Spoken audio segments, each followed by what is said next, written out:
Imagine stumbling upon a glowing blue crystal, smooth, beautiful, and mesmerizing. You don't know it yet, but this tiny treasure is quietly killing you and everyone you love. This isn't science fiction. This happened. In 1987 in Brazil, a city named Goiânia became the site of one of the most horrifying radiation accidents in history. Not from a bomb, not from a power plant, but from an abandoned medical machine and a deadly dose of curiosity. Let's look at Goiânia through a different lens.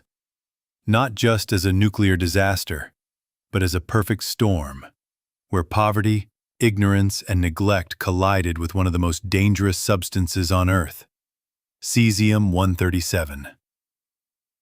It all started when a private radiotherapy clinic moved out of their building but left behind an old teletherapy machine, essentially a giant medical device used to treat cancer with radiation. Now that machine had a sealed capsule containing cesium-137. The clinic knew it was radioactive. The government was warned about it, but no one did anything.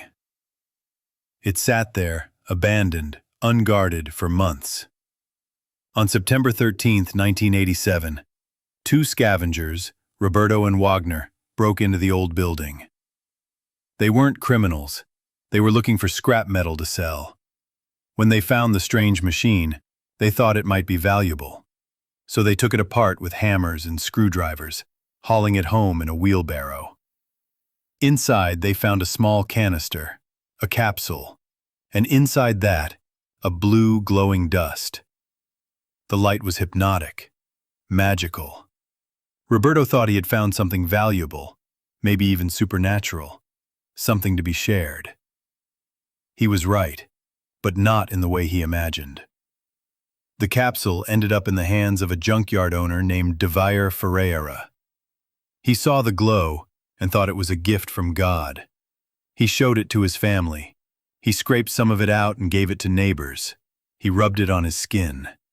His 6-year-old daughter, Leide, even played with it like glitter. Within days, people started getting sick, vomiting, fever, diarrhea. But no one knew why. The symptoms were mistaken for food poisoning or infection.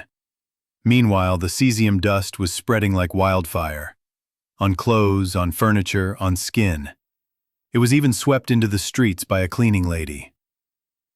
The radioactive powder was so fine it clung to everything.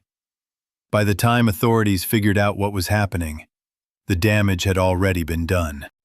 The contamination zone grew rapidly. Over 250 people were exposed to radiation. 4 people died, including little Leide, and dozens suffered severe radiation burns and long-term health effects.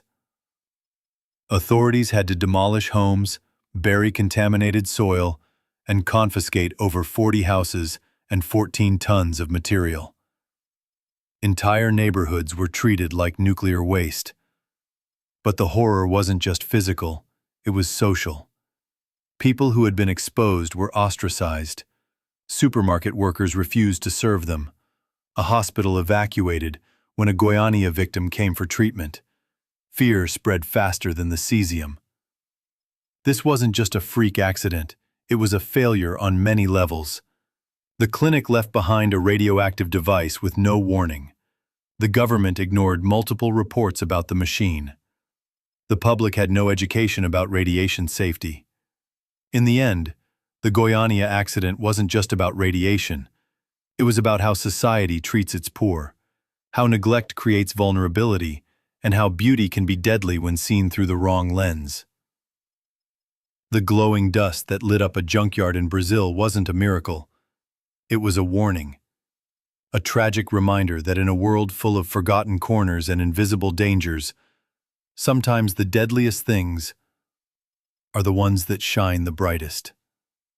So next time you see something beautiful, ask yourself, is it safe or is it just seductive? If you enjoyed the video, please give it a like and don't forget to subscribe for more content like this. It really helps the channel grow. See you in the next one.